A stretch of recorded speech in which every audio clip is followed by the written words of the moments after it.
വണക്കം, വന്ദനം, നമസ്കാരം. Good morning to you all. ഞാൻ നിങ്ങളുടെ സ്വന്തം Guruji from trader option trader. ഇന്നലെ വീഡിയോ ഇടാൻ പറ്റിയില്ല. പക്ഷേ ഇന്നലെ നമ്മൾ ടെലഗ്രാം ചാനലിൽ ക്ലിയറായിട്ട് രാവിലെ ഒരു 8:30 ഒരു മെസ്സേജ് കൊടുത്തിരുന്നു. ടെലഗ്രാം ചാനലിൽ രാവിലെ ഷോർട്ട് ചെയ്യരുത് എന്നുള്ളത് കൊടുത്തിരുന്നു. അത് കറക്റ്റായിട്ട് രാവിലെ നല്ലൊരു CAയിൽ എൻട്രി ആവുകയും നല്ലൊരു എക്സ്പയറി നമുക്ക് കിട്ടുകയും ചെയ്തു. ആ ഒരു സ്റ്റഡി മാത്രമേ നമ്മൾ ടെലഗ്രാം ചാനലിൽ പോസ്റ്റ് ചെയ്യാറുള്ളൂ. അതുകൊണ്ട് തന്നെ ഈ വീഡിയോ സ്റ്റഡി പർപ്പസിന് വേണ്ടിയിട്ടാണ്. ഞാനൊരു സെബി രജിസ്റ്റേർഡ് അഡ്വൈസർ അല്ല. ഇത് മാർക്കറ്റ് പ്രൊഫൈൽ ബേസ് ചെയ്ത് വളരെ സിമ്പിളായിട്ടാണ് നമ്മൾ കാണുന്നത്. ഈ വീഡിയോ നമ്മൾ റെക്കോർഡ് ചെയ്യുന്നത് മൊബൈലിലാണ്. ഞാൻ ട്രേഡ് ചെയ്യുന്നത് മൊബൈലിലാണ്. വലിയ സ്ക്രീനുകളോ അല്ലാതെ വലിയ TVയോ ഒരു 4-5 സ്ക്രീനുകളുള്ള അനാലിസിസോ അങ്ങനെ ഒന്നും ചെയ്യാറില്ല. കാരണം എൻ്റെ ഉദ്ദേശം ഞാൻ സെൽഫായിട്ട് കുറേ വർഷങ്ങളായിട്ട് തുടങ്ങിയതാണ്. അപ്പം സെൽഫായിട്ടുള്ള ഒരു അനാലിസിസിൻ്റെ ബേസിലാണ് ഇവിടെ നമ്മൾ ഡിസ്കസ് ചെയ്യുന്നത്. Market profile plus price action, അത്രയേ ഉള്ളൂ. വളരെ സിമ്പിളാണ്. വളരെ സിമ്പിളായിട്ട് കാര്യങ്ങൾ നോക്കാം. ഓക്കെ, ബാങ്ക് നിഫ്റ്റി ഫ്യൂച്ചറാണ് നമ്മളിപ്പോൾ റെഗുലറായിട്ട് ഇട്ടുകൊണ്ടിരിക്കുന്നത്. ഈ ഇൻഫർമേഷനൊക്കെ ഇന്നലെ ടെലഗ്രാമിൽ പറഞ്ഞിരുന്നു. അതായത് A പീരീഡ് ഹൈ വന്നിട്ട് പുവർ വീക്കർ ഹാൻഡ്സ് ആണ്, പ്രോമിനൻറ്റ് പോയിൻ്റ് ഓഫ് കൺട്രോൾ ആണ് അതിൻ്റെ മുകളിൽ.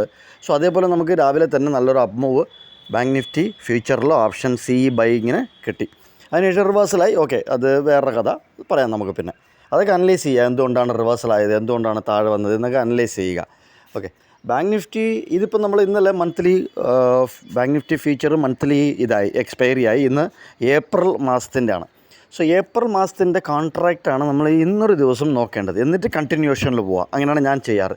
കാരണം ഇന്ന് നമുക്ക് കണ്ടിന്യൂഷനിൽ രാവിലെ നോക്കിക്കഴിഞ്ഞാൽ വലുതായിട്ട് നമുക്ക് ട്രേഡ് ചെയ്യാനുള്ള ഓപ്ഷൻസ് ഒന്നും കിട്ടില്ല. കുറച്ച് ടെൻഷനാവും നമ്മൾ. അതുകൊണ്ട് തന്നെ എപ്പോഴും ഈ മന്ത് എൻഡ് കഴിഞ്ഞ് 1-2 ദിവസം അടുത്ത മാസത്തിൻ്റെ കോൺട്രാക്റ്റ് യൂസ് ചെയ്യുന്നതായിരിക്കും നല്ലത്.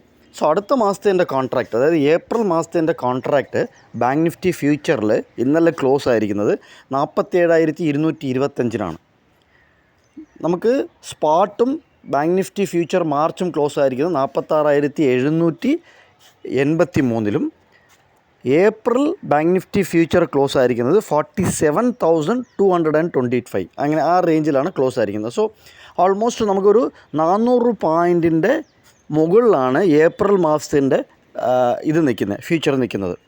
സോ ഇതിനെന്താണ് അർത്ഥം എന്നുള്ളത് നിങ്ങൾ തന്നെ കണ്ടുപിടിക്കുക. ഇതിനർത്ഥം എന്താണ്, അപ്പം എന്തുകൊണ്ടാണ് മുകളിൽ നിൽക്കുന്നത്, ഒരു 400 പോയിൻറ്റിൻ്റെ ഡിഫറൻസ് ഉണ്ട് എന്നുള്ളതൊക്കെ നോക്കുക. ഓക്കെ, ഇന്ന് നമുക്ക് ഓൾറെഡി നമ്മൾ പറഞ്ഞുകൊണ്ടിരിക്കണോ ഈ ലെവൽ വരേണ്ടതായിട്ടുണ്ട്. 47,460 വരേണ്ടതായിട്ടുണ്ട് ബാങ്ക് നിഫ്റ്റി ഫ്യൂച്ചർ. അത് ടെസ്റ്റ് ചെയ്യേണ്ടതായിട്ടുണ്ടെന്ന് നമ്മൾ കഴിഞ്ഞ ഒരു 3-4 വീഡിയോകളിലായിട്ട് കണ്ടിന്യൂസ് ആയിട്ട് പറഞ്ഞുകൊണ്ടിരിക്കുകയാണ്. സോ ആസ് പെർ മാർക്കറ്റ് പ്രൊഫൈലും ബാക്കിയുള്ള സ്റ്റഡീസും പറയുന്നത് മുകളിലോട്ട് തന്നെയാണ്. പക്ഷേ എവിടെ നിന്നാണ്, എങ്ങനെ ഓപ്പൺ ആയാലാണ് മുകളിലോട്ട് കിട്ടുക, എന്താണ് ഡേ റേഞ്ച്, അപ്പോൾ നമുക്ക് എന്താണ് ഗ്യാപ്പ്. ഇപ്പോൾ ഈ ഗ്യാപ്പ് നമ്മൾ നോക്കിക്കഴിഞ്ഞാൽ ഡിഫറൻറ്റ് സ്പോട്ടിനും ഏപ്രിൽ ഫ്യൂച്ചർ കോൺട്രാക്റ്റും 400 പോയിൻറ്റിന് ഡിഫറൻസ് നമ്മൾ കണ്ടു.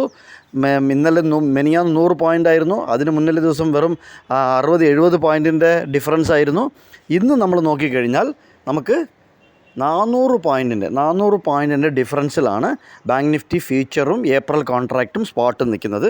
ഇത് യൂസ് ചെയ്യുന്നവർക്ക്, ക്യാൻഡിൽസ്റ്റിക്ക് യൂസ് ചെയ്യുന്നവർക്ക് ഇതാണ് April contract. So April contract അനുസരിച്ച് ബാങ്ക് നിഫ്റ്റി ഫ്യൂച്ചർ 47,675 ടെസ്റ്റ് ചെയ്യേണ്ടതായിട്ടുണ്ട്. 47,675 എന്ന് പറഞ്ഞ ഈ ലെവൽ, അതായത് bank nifty future April contract test ചെയ്യേണ്ടതായിട്ടുണ്ട്.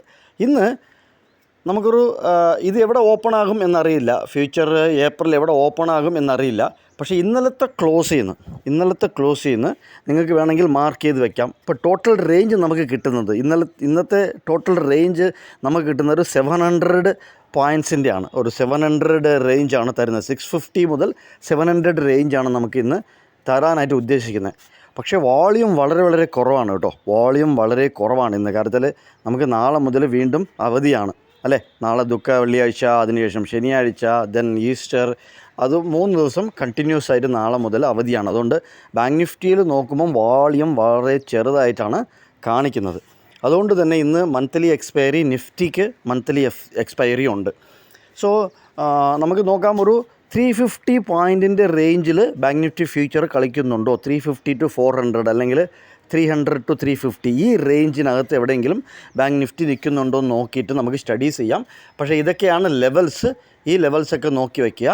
ഇൻ കേസ് നമുക്ക് മാർച്ച് കോൺട്രാക്റ്റ് അല്ലെങ്കിൽ കണ്ടിന്യൂവേഷൻ കോൺട്രാക്റ്റ്, മാർച്ച് കോൺട്രാക്റ്റ് കഴിഞ്ഞു ബാങ്ക് നിഫ്റ്റി ഫ്യൂച്ചറിൽ, കണ്ടിന്യൂവേഷൻ കോൺട്രാക്റ്റ് അല്ലെങ്കിൽ ബാങ്ക് നിഫ്റ്റി സ്പോട്ട് ഒരു 350 പോയിൻറ്റിൻ്റെ ഗ്യാപ്പ് അപ്പ് ഓപ്പൺ തരുന്നുണ്ടോ നോക്കുക. ഇന്നലത്തെ ക്ലോസിൽ നിന്ന് 350 പോയിൻറ്റിൻ്റെ ഒരു ഗ്യാപ്പ് അപ്പ് ഓപ്പൺ തരുന്നുണ്ടോ നോക്കുക. എന്നിട്ട് ആ ഓപ്പൺ സസ്റ്റെയിൻ ചെയ്യുന്നു, ഹോൾഡ് ചെയ്ത് മുകളിലോട്ടാണ് നിൽക്കുന്നതെങ്കിൽ, ഓപ്പണിന് മുകളിൽ നിന്ന് കഴിഞ്ഞാൽ വീണ്ടും നമുക്കൊരു 300-350 പോയിൻറ്റിൻ്റെ ഒരു റേഞ്ച് എക്സ്പാൻഷൻ നമുക്ക് മുകളിലോട്ട് കിട്ടും. റേഞ്ച് എക്സ്പാൻഷൻ അല്ല, ഡേ റേഞ്ച് കിട്ടും. റേഞ്ച് എക്സ്പാൻഷൻ നമുക്ക് എപ്പോഴും ഈ 700 പോയിൻറ്റിൻ്റെ മുകളിൽ പോയാൽ മാത്രമേ range expansion, extreme, double distribution, triple distribution ഇങ്ങനെയൊക്കെ നമ്മൾ മാർക്കറ്റ് പ്രൊഫൈലിൽ പറയാറുണ്ട്. അത് കിട്ടണമെന്നുണ്ടെങ്കിൽ ഈ റേഞ്ചിന് പുറത്ത് പോകണം. പുറത്ത് പോയാലേ ഇതൊക്കെ കിട്ടത്തുള്ളൂ. സോ ഇത് 350 പോയിൻറ്റ്സിൻ്റെ ഒരു ഇന്നലത്തെ ക്ലോസിൽ നിന്ന് സ്പോട്ട് നോക്കുക. ഇന്നലത്തെ സ്പോട്ടിൽ നിന്ന് ഒരു 350 പോയിൻറ്റിന് മുകളിലാണ് ഓപ്പൺ ഹോൾഡ് ചെയ്താൽ മുകളിലോട്ട് പോകും. ഓപ്പൺ ഹോൾഡ് ചെയ്തില്ലെങ്കിൽ താഴെ പ്രീവിയസ് ക്ലോസിനെ നോക്കി വരാനുള്ള ചാൻസസ് കൂടുതലാണ്. ഇതൊക്കെ നിങ്ങൾ പ്ലാൻ ചെയ്യുക. നിങ്ങൾ നിങ്ങളുടേതായ സ്റ്റഡീസ് നടത്തുക, അതിനനുസരിച്ച് ട്രേഡ് എക്സിക്യൂട്ട് ചെയ്യുക. ബാങ്ക് നിഫ്റ്റി ഫ്യൂച്ചറിൽ വോളിയം കുറവായതുകൊണ്ട് തന്നെ നോക്കുക എങ്ങനെയാണെന്നുള്ള ഓപ്പർച്യൂണിറ്റി. ലൈവ് മാർക്കറ്റിൽ വല്ല വോളിയം കയറുന്നുണ്ടോ എന്ന് നമുക്ക് നോക്കാം. കണ്ടതിൽ നന്ദി, നമസ്കാരം. ലൈക്ക് ചെയ്യുക, കമൻറ്റ് ചെയ്യുക, ഷെയർ ചെയ്യുക. Thank you very much.